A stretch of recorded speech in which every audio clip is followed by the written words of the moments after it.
Boker Tov, Shalom Aleichem, everyone. Welcome back to the Aliyah day. We're in Parasha Terumah, and it is talking talking in our Parasha about the temple. And today we're going to be looking at an interesting dialogue, um, about the psychology of Terumah. So we'll be diving into this, seeing what we can learn about Terumah, and today looking at some insights on this parsha as they come from Rabbi Twersky. So good morning, glad you're here. Let me say good morning to everybody before we get underway, because there's lots of things that Rabbi Twersky has to say that deals with more of a psychological perspective from some of these points. And I just want to share them because, as you know, I am a trained psychologist, well, self-taught and trained by life experience, and I was practicing psychology until they asked me to stop. But nevertheless, I love psychology. I'm kidding. One time I said, well, more than one time, I've said I was a trained psychologist or self-taught psychologist, and somebody made a video out there, some very young and immature Christian person made a video and said, can you believe he says he's a self-taught psychologist? Apparently they don't have a sense of humor. They thought I was serious, like I see patients or something. Although I do actually see patients. But anyway, what do you do about people like that?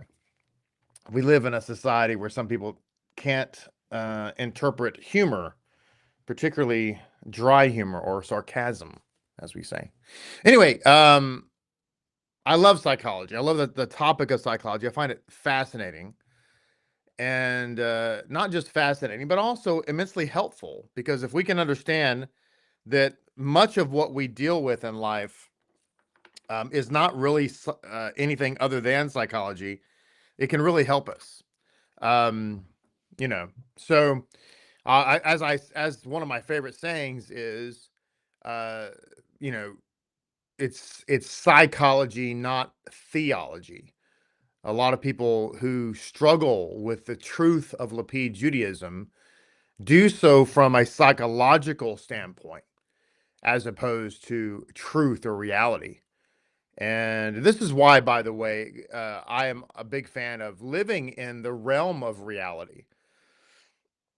Because as we see, in the most recent news, people who do not live in reality very often do bad things, or it just doesn't work out well for their life. So we live in reality. And to do so is healthy, and psychology is in understanding the parameters and issues revolving around psychology. I think is all a part of living in reality, dealing, like, whatever it is our problem is, let's find out what the root of the problem is and deal with it from that standpoint, as opposed to treating the symptoms, as we say. But before we get too much into that, let's now say hello. I would like to say hello to Sergio, hello to Elisheva, Yochanan and Tears, hello. Guten Morgen to you, Yonina, who's actually formerly from Georgia. Hello to you, Zake and Yagal, and Hepzibah, and Yitro, and Chris and Crystal, and Karen, and Anna. Good Boker Tov. Good morning, Kayla and Rob. Hello, Keturah. Hello, Elisheva, and Donna, and Chadwick. Good morning, Johanna Leah, and Ahava. Hello to you, Samuel, and Brenda, and Jacqueline. Boker Tov. Good morning to Hannah and Leah. Leah, good to see you. Hope you and Shmuel are doing great. Anna Smith, sorry you missed yesterday. I'm sorry you missed yesterday too. Cooking all day. What were you cooking? That's what really matters. Good morning, Owen. Good morning, Jean. Good morning, Ami. Good morning, Heather and Grace and Sonia. There's Shmuel Bogertov. Good morning, Tim Rothenbush. Legend has it, Tim, that you are in the area. We invite you to come to our Purim events. Good morning, Ona, Boker Tov, and Thelma. Who else do we have here this morning? Did I say good morning, Kathy? Good morning, Kathy. Good morning, Denise. The Rebbitzin, the little butterfly.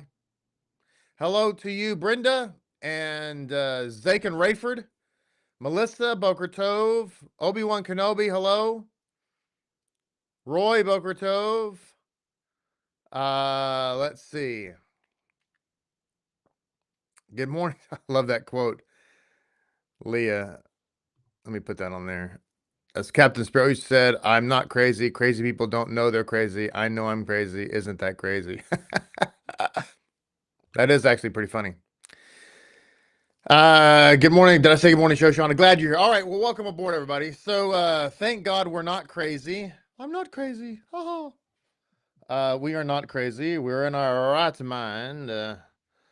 So let's look at some insights here from Rabbi Twersky. I do obviously really love Rabbi Twersky and his commentary and just everything that he says. And for those of you who don't know, I've said this 1,000 times, but there might be somebody who doesn't know. Rabbi Twersky of blessed memory was a rabbi, of course. Good morning, Anthony. And he was also an actual psychiatrist. He, an MD. And so he practiced psychiatry. And as a result, in his commentaries, he very often brings a psychological point of view and talks about this with respect to anecdotes from treating patients. And so I think that's really good. So he begins by quoting from the verse here, Deber el bnei Israel ve'echu li terumah.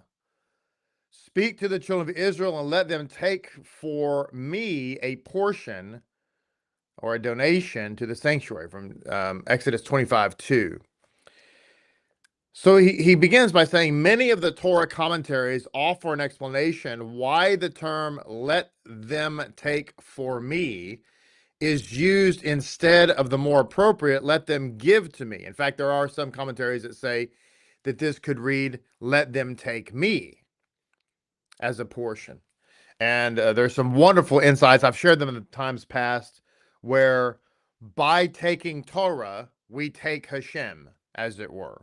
But anyway, he goes on to say, with so many explanations available, an additional one might seem superfluous, inasmuch as each verse in the Torah may have countless messages. There is perhaps yet another message in this verse.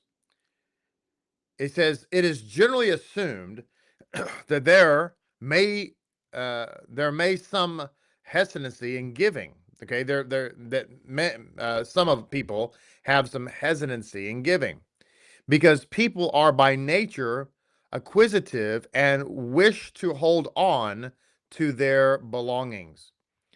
Taking, however, is assumed to be relatively easy because everyone likes to receive. This, however, is not universally true. Okay? Some people feel that accepting of help of any kind is demeaning. They may be so fiercely independent that they will jeopardize their health and even their lives rather than accept help. It is true that the Talmud praises a person who lives an austere life rather than accepts tzedakah. But it is critical of a person who rejects help when it is really essential.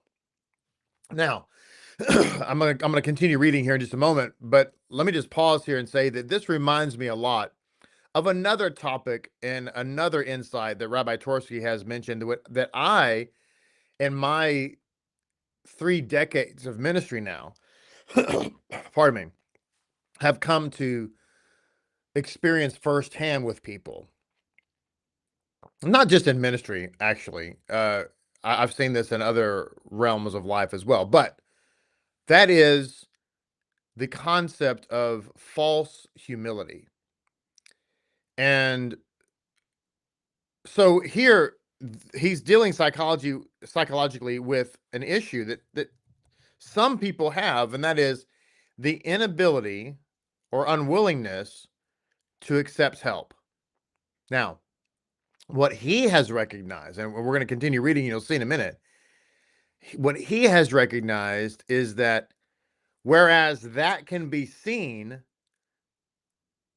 as a potential good trait, it also, this is where we have to be careful, it also actually can be rooted in a form of pride. So false humility, what makes false humility so bad is that the root of false humility is pride and arrogance. It's kind of, and it's very interesting. This is why psychology is so fascinating to me anyway. It may not be fascinating to you, but it's fascinating to me. So you have a narcissist. The root of narcissism is a clinically low self-esteem. A lot of us deal with self-esteem issues, or as they say in England, issues, from time to time. Some of us have low self-esteem in certain areas, okay? Sometimes we have just a lack of confidence. It's not necessarily low self-esteem, it's just a lack of confidence. And as much as some people have confidence, which is sometimes misinterpreted as arrogance. And we have to be careful with that. And this is, well, let me come back to that in a second. Don't let me forget the arrogance confidence dichotomy, because that's interesting. So anyway, with low self-esteem, so with narcissism, okay, you have somebody who is super arrogant, they're super prideful, they think they're God's gift to humanity, and they're willing to destroy anyone and everyone in order to maintain that level, or at least that facade of superiority. That, when you look at such a person, you would think, my gosh, you're full of arrogance. You must think you walk on water.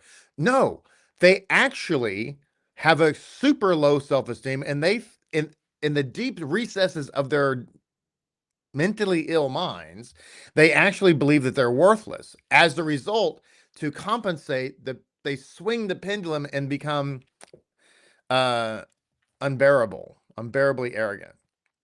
And not just unbearably arrogant, they actually become a dangerous and toxic personality. Okay, so what is false humility? It reminds me of false humility. False humility is somebody who says, oh no, I can't do that. So we had these people. We had this two sisters one time, a long time ago in a galaxy far, far away.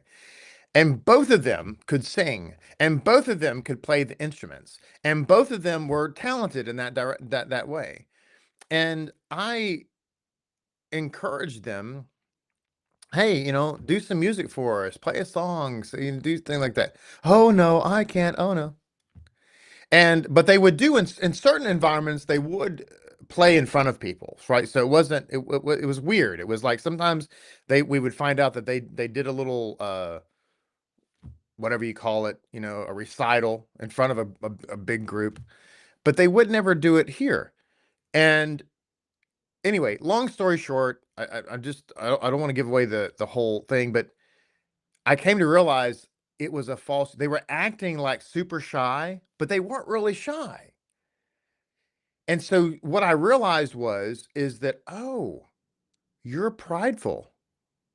You're so full of pride that pretending to be bashful was a way to basically boost your ego.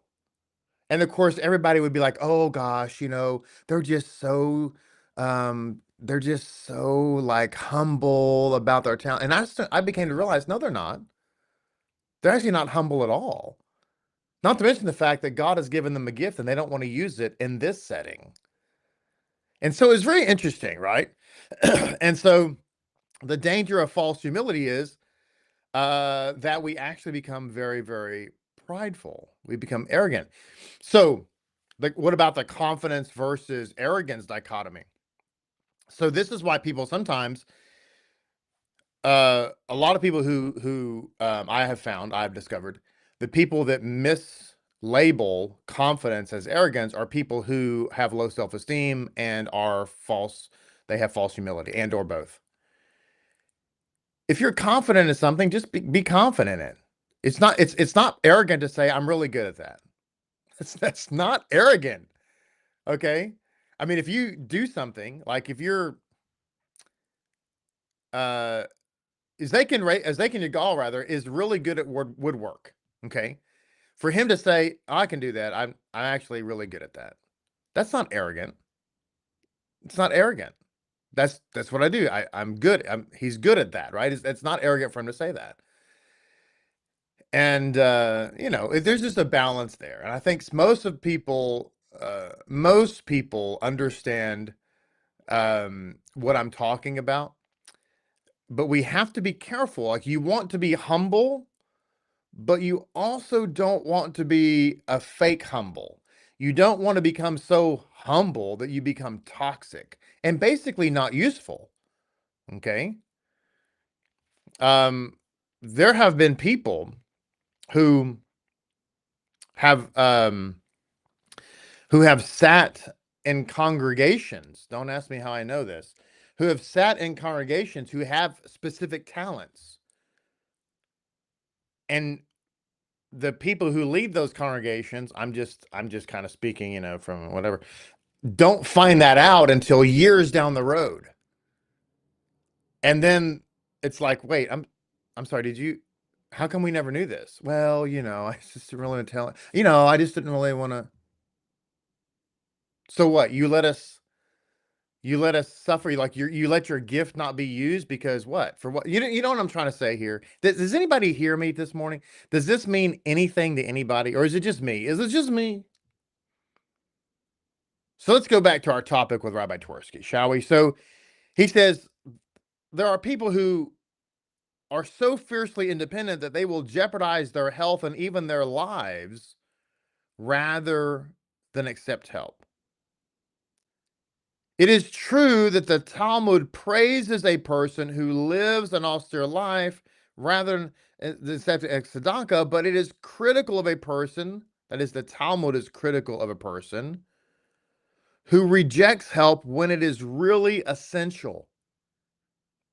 Rabbi Obadiah Mi Bartanura, in case you're wondering where Bartanura wine came from, says that a person who has no mercy on himself is unlikely to be merciful to others. Listen to this. This is where I love the psychological input here. Someone who is not merciful to themselves is unlikely to be merciful to others. And that's very true. That is very true. Okay. One of my patients, a woman who was recovering from alcoholism, confided in a friend that her furnace had broken down in the midst of a frigid spell and that she had slept 3 nights in an unheated apartment. Okay. Her friend said, well, you could have stayed at my house for those 3 nights. But the woman responded, I don't like to impose on anyone. Okay. I called this patient and I told her that I was disappointed because I was hopeful that she could be helpful to newcomers in the recovery program. She said, please, you can call on me anytime. And Dr. Twersky said, I'm sorry, but I cannot. Anyone who cannot accept help has no right to give help. Wow. Now, ladies and gentlemen, that was Dr. Rabbi Twersky calling his patient and saying, because you were not willing to accept help in your time of need, you're not qualified to be one of my assistants in the recovery program. I find that statement to be particularly edifying. That if we are not able to be merciful to ourselves, we are not merciful to others. And I think this is so interesting because we have this idea that a lot of times, as I've said so many times in this program, what we think is correct is actually the exact opposite.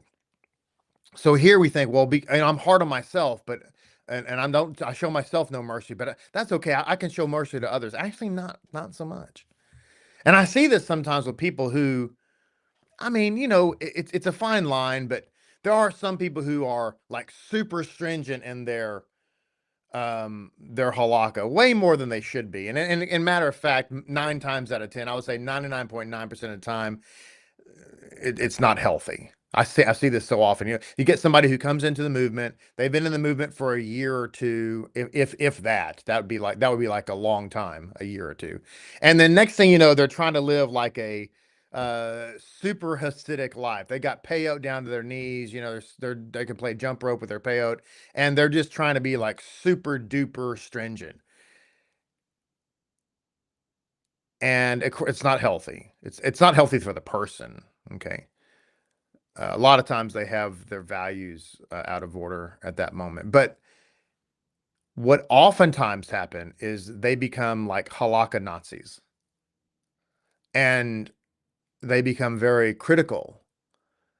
And you can kind of see them. They're like kind of walk around kind of piously, you know, well, y'all do that, but I don't do that. So and as I've experienced that in my tenure, and I look at those people and I always think, oh my goodness. Now I know. So they have no mercy on themselves. So therefore they have no mercy on anybody else. This is so true. And there's parts of all of us I think that can relate to this. There's parts of me that can relate to this. There's instances in my life where I can think about where I'm hard on myself in certain ways, and I can see where I don't really have a lot of compassion on other people who maybe are in a similar situation. I'm just telling you. I'm being transparent that I can see in myself even some of this that requires adjustment. So he goes on to say, there is a time for everything. There is a time when we should be independent and self-sufficient, and a time when we should accept help and even ask for it. People who cannot accept appropriate help are invariably people with unwarranted low self-esteem. This is where we have to be careful. Okay? This is where we have to be careful. This feeling may have many undesirable consequences. As I pointed out in Angels Don't Leave Footprints and Let Us Make Man, these are 2 books that he has written. Some people may refuse legitimate help because they do not wish to feel beholden to a benefactor. That's another thing, right? Sometimes we don't want to ask for help because we don't want to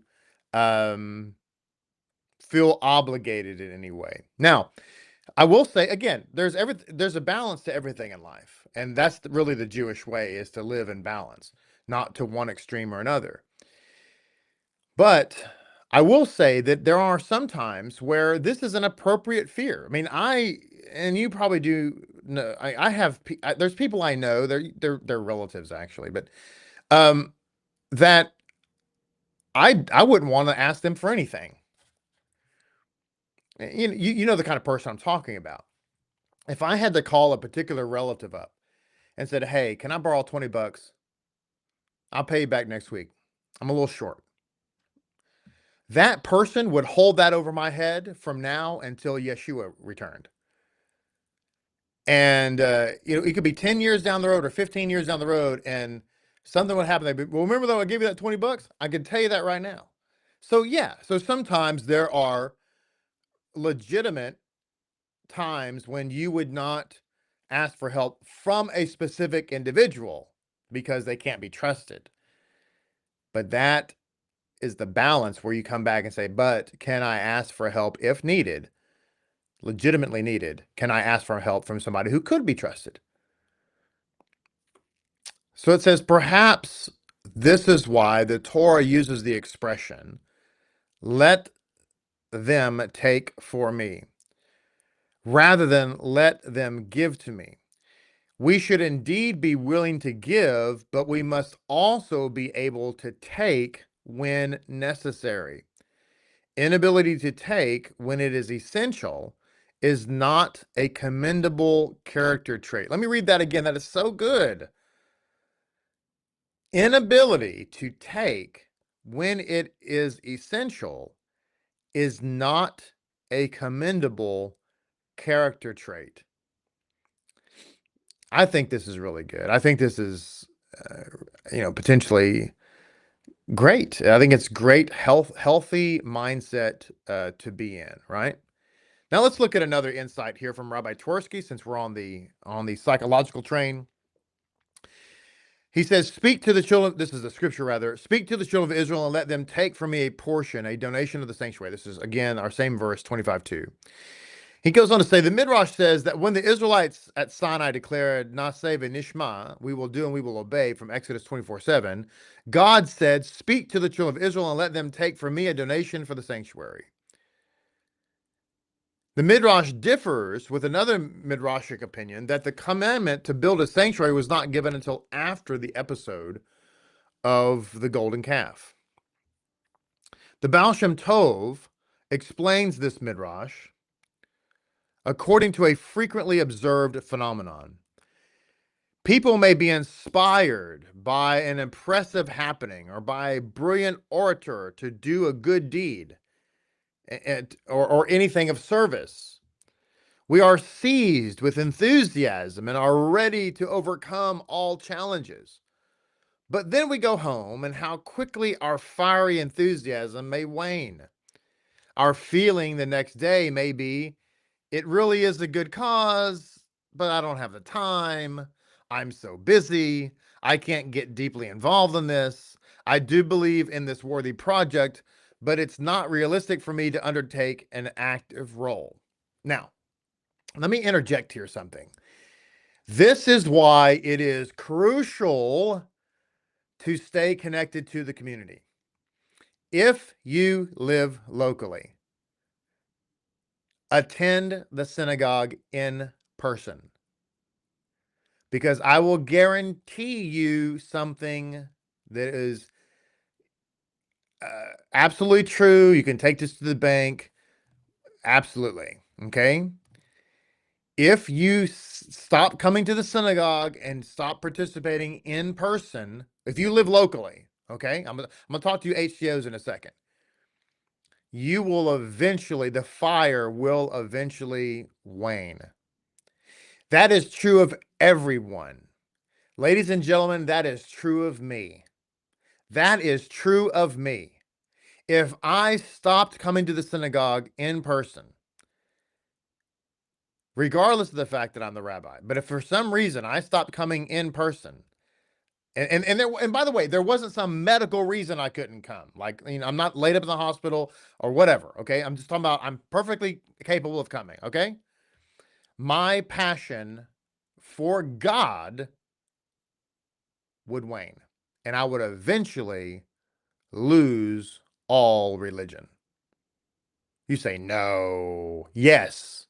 There's a famous story about this, where the rabbi, this happened, and the man stopped coming, and so the rabbi went to visit him. It was the winter time, and so they had the fire in the hearth going. And the man welcomed the rabbi in. He goes, well, they made tea and sat down in front of the fire.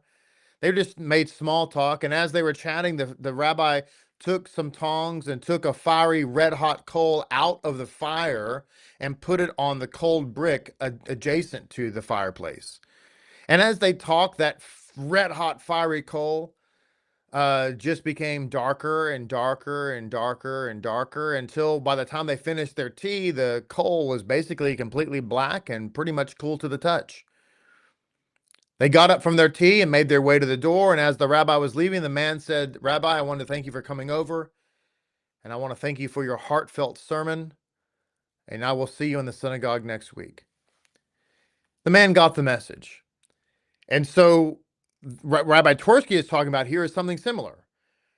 That when we are inspired, we need to act upon that inspiration, because if we miss that opportunity, then by human psychological nature, our passion wanes, and with it, the opportunity to perform a great mitzvah. And that's what he's getting to here.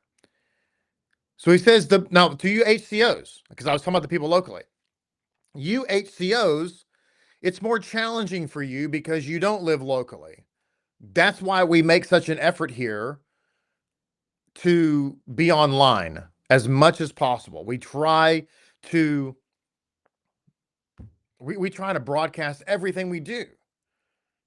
We'd probably broadcast Oneg if we felt like it would be helpful. That's why I do what I do here every single day of the week, right here. Or Monday through Friday anyway. And you have to stay connected. And you have to stay connected, by the way, to Lapid Judaism, if you don't mind me saying. You have to stay connected to Lapid Judaism. And this is why it's important to stay connected here. It's why it's important to get on the WhatsApp chat and stay connected there. It's why it's important to take advantage of the high groups and stay connected there. You know, some of you people need to come here, yes, but you might also need to go visit your other Lapid friends wherever they are. But it's important to stay connected, okay? For your sake and for ours. Because if you're not connected, then there's no reason for us to be here, and therefore the fire wanes. But if you're not connected to us, the fire will wane in your life. And don't ever forget that. I have seen so many people walk away from God, because they just got disconnected. You know, so there's always something. There was something that needed to be done other than this. So they were too sleepy. They couldn't quite wake up and go to shul. You know, the kids, the dog, the cat, the bird, the car, the groceries, the carpet, the wall paint. There was always something that they couldn't go to shul or whatever. And yeah, now what are they doing? They're basically nothing. So there you go. The Baal Shem Tov therefore taught that when something arouses you to a good cause, do something immediately to implement your good intentions.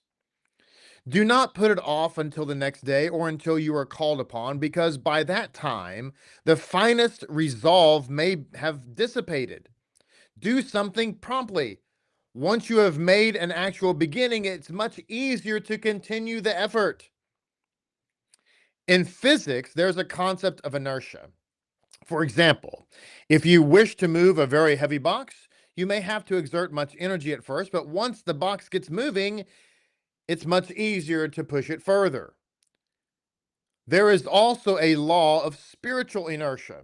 It may take a great deal of effort to start doing something, but once you've started, it may require much less effort to keep it going. This is mitzvah keeping 101. Everybody says, oh my gosh, I'm going to eat kosher. I can't eat pork. I can't eat shellfish. I can't have cheese on my enchiladas. Beef enchiladas, anyway. I don't know what I'm going to do with a taco without cheese. The world will end. Oh my gosh. I can't have a cheeseburger. I don't know what's going to happen. I can't ever go to Chuck E. Cheese or Chuck E. Fried Chicken or whatever. The life is going to end because I can never go to a restaurant. And there's other things too, you know. And at first, it's like this giant mountain. And then you start doing it. And after a while, it's like, it's not a big deal. This is why the Baal Shem Tov recommended taking some action promptly to initiate one's good intentions. What's the old saying? The road to hell is paved with what? Good intentions. This may be the message of the Midrash, he says. The enthusiasm of the declaration, Nasein Venishma, was indeed very wonderful, but God knows human nature, that after a bit of time, this enthusiasm might be lost. He therefore instructed Moses to immediately have the Israelites do a mitzvah to contribute to the building of the sanctuary. Rabbi Yoel Titelbaum of Satmar used this principle to explain this verse. The children of Israel went and did as God commanded Moses and Aaron, so did they do. Exodus 12:28. the words "so did they do" appear redundant. Rabbi Yuval says that the commandment to bring the Pesach offering was given to the Israelites on the first day of Nisan, whereas the actual offering was not brought about until the 14th day of Nisan, which is the day of the Passover Seder. The Passover Seder occurs on the 14th of Nisan in the evening. During these 2 weeks, there was ample time for their enthusiasm for the mitzvah to have waned. However, the Torah states that they went and did just as God commanded Moses and Aaron, so they did, with the same fervor and excitement as on the day they received the commandment. We should keep this psychological principle in mind, Rabbi Torksi says, so that we may implement our noble intentions. Says there is an interesting anecdote regarding Shimon Nathaniel Rothenchild of Frankfurt, Germany, who was approached in the street by a man who poured out his tale of woe about how he'd fallen upon hard times. Rothschild was very moved by this man's distress, and not having money with him at the time, he removed his gold watch and chain and gave it to him. The man was bewildered and said, "How can I take your watch? If you wish to help me, I can come to your house tomorrow, and you can give me whatever you wish." No, Rothschild said. "At this moment, I feel your distress and wish very much to help you. By tomorrow, this compassion may well have dissipated." As a result, Solomon said, "Do not say to your fellow, 'Leave and come back, I will give it to you tomorrow,' when it's already with you." Proverbs 3:28. We should exploit the enthusiasm of the moment because it may not come again. Isn't that great? We need to act upon our enthusiasm in the moment. Now, let me give you a little bit of pastoral advice here with respect to enthusiasm, particularly as it relates to spiritual things or really anything in life, okay? But spiritual things, because that's what we deal with predominantly here. Valleys and mountaintops in the spiritual life are normal. Normal. Many people come in, when they first come in contact with Lapid Judaism, they are like, just, there are people coming from a desert, a dry and parched land, and they see the oasis of water and palm trees and date palms, and they just dive right into the water and just gulp down. They're just so enthused. And then, after a while, after being here for a lengthy period of time, things kind of, might settle down and whatever. And then what happens psychologically is you're like, no, wait a minute. When I first got going, I mean, I was on fire. I was dancing around on the rooftops. I was singing zippity doo-dahs. I skipped down the street through daffodils. And now I just feel like, learning Torah, I'm a Jew, da da da da da da da. Something must be wrong. This must not be God. The Satan must be in this place. I realize now. And see, the reason for this is because a lot of people come from a religious world in which it's entirely driven by emotion. If you don't feel it, then it must not be real.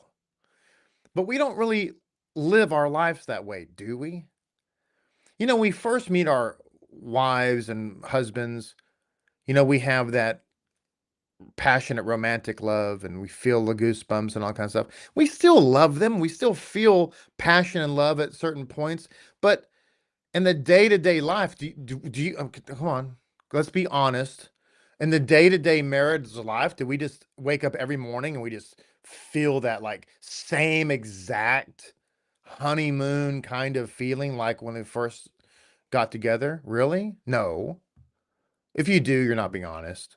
If you say you do, you're not being honest. But yet, does that change anything? No, of course not. So let's not live our life that way. So I just want to say that in the religious world, in the life of spirituality,